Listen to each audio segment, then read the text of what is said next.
नमस्कार दोस्तों, आप सभी का स्वागत है आपके अपने YouTube channel study today with Viplav में। तो दोस्तों, आज की इस वीडियो में हम Jharkhand board class 10th exam 2025 के लिए हिंदी ए पेपर के लिए 30 वीवीआई ऑब्जेक्टिव क्वेश्चंस को देखेंगे। सारे के सारे क्वेश्चंस एग्जाम पेपर के लिए वेरी वेरी इंपॉर्टेंट रहने वाला है। ये क्वेश्चन सीधे 18 फरवरी के दिन एग्जाम पेपर में देखने को मिलेगा, ठीक है। इसलिए वीडियो को लास्ट तक जरूर देखिएगा, वीडियो को लाइक कर दीजिएगा, सभी दोस्तों में शेयर कर दीजिएगा। और इससे पहले हम लोग जो है ऑफिशियल मॉडल पेपर देख चुके हैं। इससे पहले हम लोग ऑफिशियल मॉडल पेपर को देख चुके हैं। वीडियो का लिंक इस वीडियो का डिस्क्रिप्शन में मिल जाएगा। इसके अलावा 40 वीवीआई ऑब्जेक्टिव क्वेश्चंस को भी देख चुके हैं। वीडियो का लिंक इस वीडियो का डिस्क्रिप्शन में मिल जाएगा। और इसके बाद जो वीडियो आएगा 100 एमसीक्यू का एक वीडियो आएगा, ठीक है। दो पार्ट में डिवाइड करूंगा, ठीक है। 50-50 करके दो वीडियो डालूंगा, जहां पर आप लोगों को पाठ्य पुस्तक से जितने भी वीवीआई ऑब्जेक्टिव क्वेश्चंस है वो देखने को मिलेगा, ठीक है। आप लोग बस चैनल के साथ जुड़े रहिए, चैनल को सब्सक्राइब कीजिए, ठीक है। एग्जाम पेपर से पहले 100 एमसीक्यूज डाल दूंगा, जो कि सिर्फ पाठ्य पुस्तक से सवाल रहेगा, ठीक है। और ये क्वेश्चन एग्जाम पेपर में जरूर छपेगा। तो चलिए आज की इस वीडियो को स्टार्ट करते हैं। आप लोग चैनल के साथ जुड़े रहिएगा, चैनल को सब्सक्राइब करके रखिएगा। तो चलिए शुरू करते हैं आज का जो पहला सवाल है, अपठित बोध से गद्यांश है, ठीक है। नीचे सवाल देखिए। सवाल है हमारा कि नकारात्मक और निराशाजनक जीवन को स्पष्ट और गतिशील मार्ग में बदलने की कुंजी क्या है? बुद्धिमत्ता और ज्ञान, धैर्य, विश्वास और आशा, उम्मीद और संघर्ष, धन और शक्ति। तो यहाँ पर कौन सा उत्तर सही हो जाएगा? यहाँ पर देखिए, इस गद्यांश को जब आप लोग ध्यान से पढ़ोगे तो आपको पता चलेगा। यहाँ पर देखिए, आशा से भरकर जीवन को देखो तो निराश और नकारात्मक दिखाई देने वाला जीवन का मार्ग साफ और गतिशील दिखाई देना आरंभ हो जाएगा। इसके लिए तुम्हें क्या करना होगा? इसका उत्तर है तुम्हें केवल अनंत धैर्य, विश्वास और आशा से अपनी मंजिल की ओर देखना होगा। तो यहाँ पर कौन सा उत्तर सही होगा? नकारात्मक और निराशाजनक जीवन को स्पष्ट और गतिशील मार्ग में बदलने की कुंजी क्या है? धैर्य, विश्वास और आशा, ठीक है। ऑप्शन बी सही होगा। नेक्स्ट सवाल है कि धैर्य और विश्वास की महत्ता के बारे में क्या सुझाव दिया गया है? ये जीवन में अनावश्यक है, ये सफलता के लिए हानिकारक है, ये अपने लक्ष्यों को प्राप्त करने के लिए आवश्यक है, ये केवल निश्चित परिस्थितियों में ही महत्वपूर्ण है। तो इसका जो सही उत्तर हो जाएगा ऑप्शन नंबर बी सही उत्तर, ऑप्शन नंबर सी सही उत्तर हो जाएगा। ये अपने लक्ष्यों को प्राप्त करने के लिए आवश्यक है, ठीक है।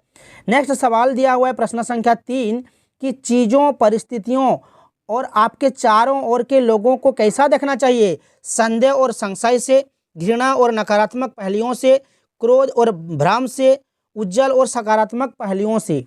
तो देखिए, यहाँ पर साफ साफ लिखा हुआ है, देख सकते हो कि इसके लिए तुम्हें क्या करना होगा। इसका उत्तर है तुम्हें केवल अनंत धैर्य, विश्वास और आशा से अपनी मंजिल की ओर देखना होगा, ठीक है। तुम्हें यह भी ध्यान रखना होगा कि जो आज नहीं हुआ वह कल होगा, कल नहीं तो परसों अवश्य होगा, तुम्हारे प्रयत्न निष्फल नहीं जाएंगे। तो यहाँ पर कौन सा उत्तर सही हो जाएगा? चीजें, परिस्थितियां और आपके चारों ओर के लोगों को कैसा देखना चाहिए? उज्जवल और सकारात्मक पहलुओं से देखना चाहिए, ठीक है। ऑप्शन डी सही होगा। नेक्स्ट सवाल कि किस उपमा का उपयोग चुनौतीपूर्ण स्थितियों में सकारात्मक देखने की महत्ता को जताने के लिए किया गया है? कठिनाइयों को अदृश्य करना, कांटों के बीच फूलों को पालना, अंधकार को एक दोस्त के रूप में ग्रहण करना, रेगिस्तान में मिराज के पीछे भागना। तो देखिए, यहाँ पर लिखा हुआ है कि हर किसी के उज्जवल और प्रकाशमान पक्ष को खोजो, घने कांटों के बीच खिले छोटे से फूल को प्रेम के साथ देखने से कांटे दिखाई नहीं देंगे, ठीक है, दिखाई ही नहीं देंगे। तो यहाँ पर कौन सा उत्तर सही होगा? कांटों के बीच फूलों को पालना, ठीक है। ऑप्शन नंबर बी हमारा सही उत्तर हो जाएगा। नेक्स्ट सवाल है कि प्रस्तुत गद्यांश के लिए उपयुक्त शीर्षक का चुनाव करें। आशा और विश्वास के महत्व का संदर्भ, जीवन के लक्ष्य के प्राप्ति के लिए धैर्य, समाज में अच्छाई का प्रमुख स्रोत, सकारात्मकता का मार्ग, आशा और विश्वास। तो ऑप्शन नंबर डी सही उत्तर हो जाएगा। सकारात्मकता का मार्ग, आशा और विश्वास, ये ऑप्शन डी सही होगा, ठीक है। नेक्स्ट सवाल एक पद्यांश दिया हुआ है, ठीक है, देख सकते हो। वैराग्य छोड़ बाहों की विभा संभालो, चट्टानों की छाती से दूध निकालो। इस तरह का एक पद्यांश है। नीचे सवाल है कि कभी भारतीय युवकों को ऐसा जीवन जीने को कहता है जो कायरों जैसा हो, योगियों जैसा नहीं, पराक्रमी वीरों जैसा हो, केवल बात करने वाली बुद्धिजीवी जैसा हो, जो व्यर्थ में समय नष्ट न करता हो। तो इसका जो सही उत्तर होगा ऑप्शन नंबर बी हो जाएगा, योगियों जैसा नहीं, पराक्रमी वीरों जैसा हो। ठीक है, ऑप्शन नंबर बी हमारा सही उत्तर हो जाएगा। नेक्स्ट सवाल है, यहां पर देखिए, योगियों नहीं विजयी के सदृश जियो रे। ठीक है,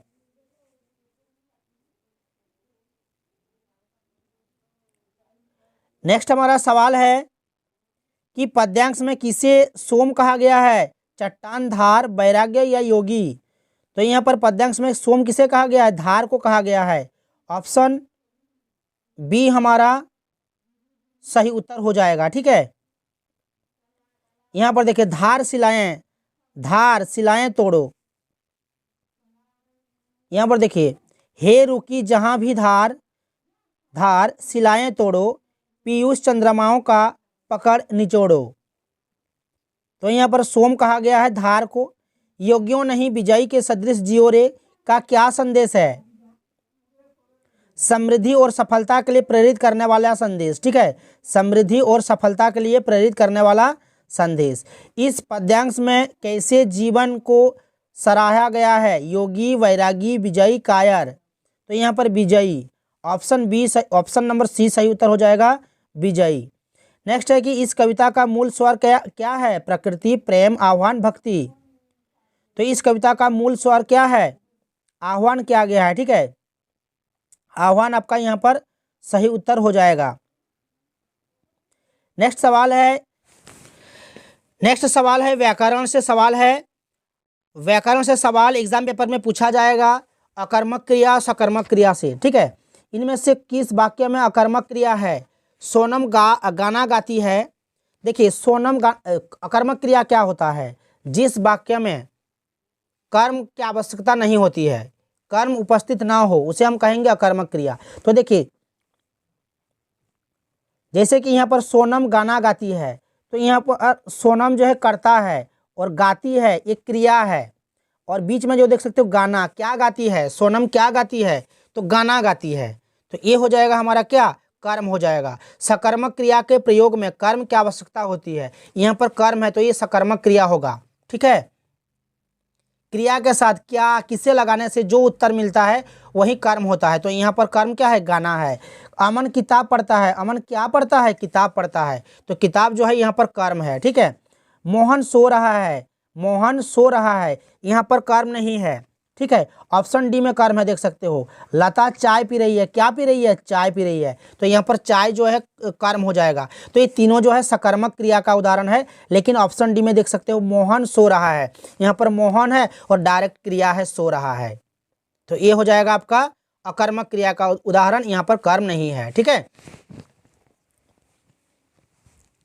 नेक्स्ट है कि कौन सा वाक्य सकर्मक क्रिया का उदाहरण है, देख सकते हो। सकर्मक क्रिया यहाँ पर बोला गया है। बच्चा रोता है, यह अकर्मक क्रिया होगा। लड़का हंसता है, यह अकर्मक होगा। पक्षी उड़ रहे हैं, ये भी अकर्मक होगा।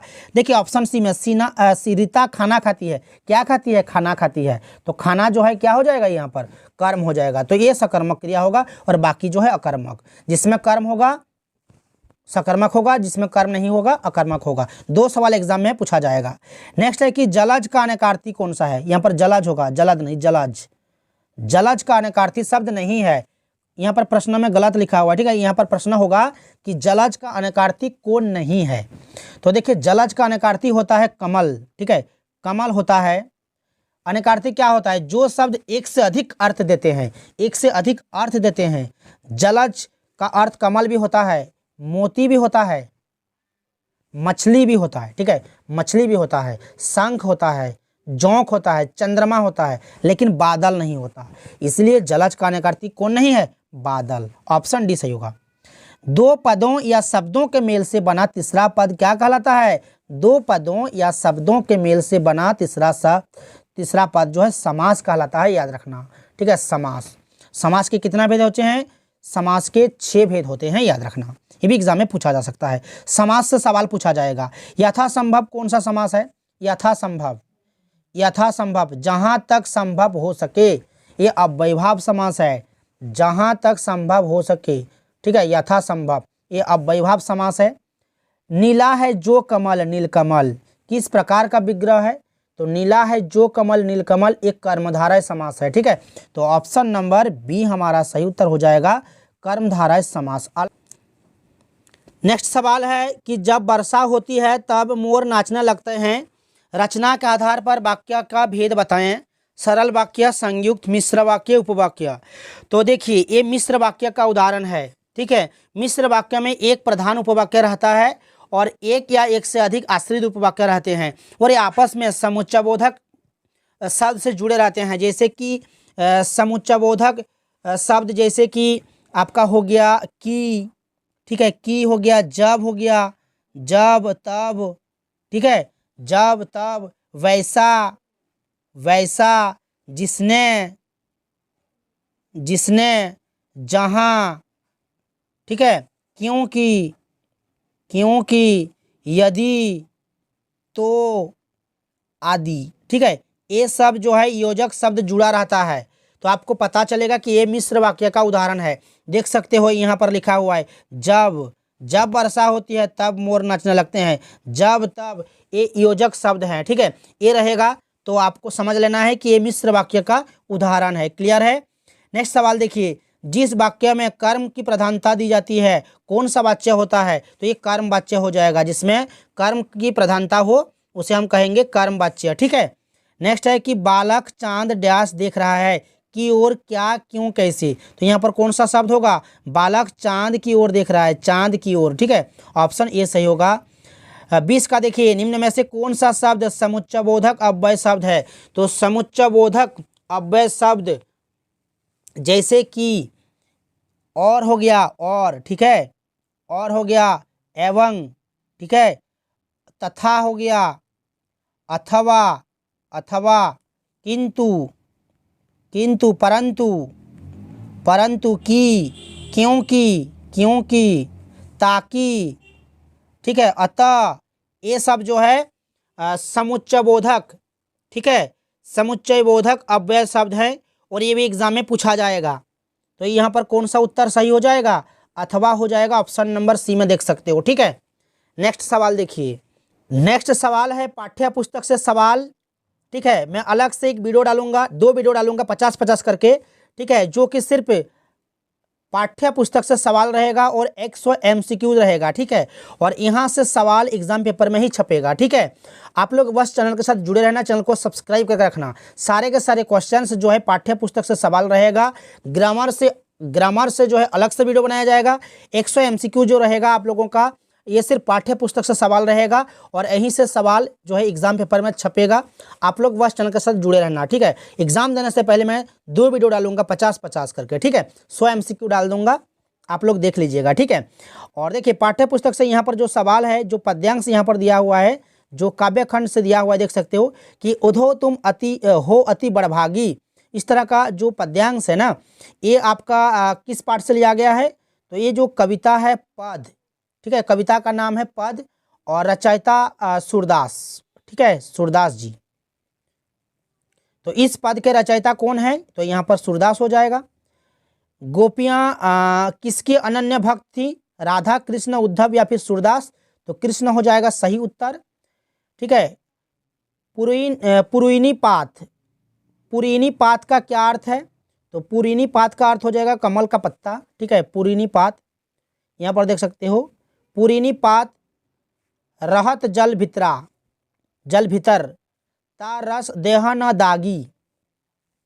तो ये जो कविता है ये पद से ली गई है, रचयिता है सूरदास और पुरैनी पात का अर्थ हो जाएगा कमल का पत्ता। गोपियों ने उद्धव के व्यवहार की तुलना किससे की है? तो कमल के पत्ते और तेल के मटके से की है, ठीक है। तो ऑप्शन सी सही होगा, कमल के पत्ते और तेल के मटके से ही, ठीक है।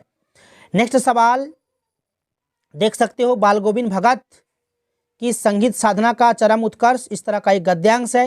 नीचे सवाल है कि बेटे के मरने पर बाल गोविंद भगत क्या कर रहे थे। तो बाल गोविंद भगत जो है गा रहे थे, देख सकते हो। बाल गोविंद भगत की संगीत साधना, यहाँ पर देखिए, संगीत साधना का चरम उत्कर्ष उस दिन देखा गया जिस दिन उसका बेटा मर गया। तो यहाँ पर गा रहे थे, ऑप्शन बी सही होगा। भगत जी का बेटा कैसा था, तो देखिए भगत जी का बेटा कैसा था, उनका एकलौता बेटा था, ठीक है, एकलौता बेटा था। वह कुछ सुस्त और कुछ बोदा सा था, ठीक है। तो यहाँ पर कौन सा सही उत्तर होगा, सुस्त और बोदा सा, ठीक है, ऑप्शन डी सही होगा। भगत जी की पतहू कैसी थी, तो देखिए भगत पतहू जो है ना बड़ी सुभग और सुशील मिली थी। घर की पूरी प्रबंधिका बनकर भगत को बहुत कुछ दुनियादारी से निवृत्त कर दिया था। तो यहाँ पर कौन सा उत्तर सही होगा, घर का पूरा प्रबंध करने वाली, ठीक है, ऑप्शन सी सही होगा। नेक्स्ट सवाल, बोधा का अर्थ क्या है, बोधा का अर्थ हो जाएगा आपका मंद बुद्धि, ठीक है, मंद बुद्धि वाला जो लड़का। नेक्स्ट सवाल कि सांप से डरकर भोलानाथ ने कहाँ शरण ली, विद्यालय, माता के आंचल, चबूतरा या फिर पिता की गोद। तो सही उत्तर हो जाएगा ऑप्शन नंबर बी हो जाएगा, माता के आंचल। जॉर्ज पंचम की नाक में किस पर व्यंग किया गया है, रानी एलिजाबेथ पर, सरकारी तंत्र पर, रानी के दर्जी पर, ऑप्शन डी में है भारतीयों की मेहमान नवाजी पर। तो इसका जो सही उत्तर हो जाएगा ऑप्शन नंबर बी हो जाएगा, सरकारी तंत्र पर। तो ये था 30 वीवीआई ऑब्जेक्टिव का सॉल्यूशन। इसके बाद जो आएगा पाठ्य पुस्तक से सवाल आएगा 100 MCQs, ठीक है। आप लोग बस चैनल के साथ जुड़े रहना, चैनल को सब्सक्राइब करके रखना। तो मिलते हैं नेक्स्ट वीडियो में।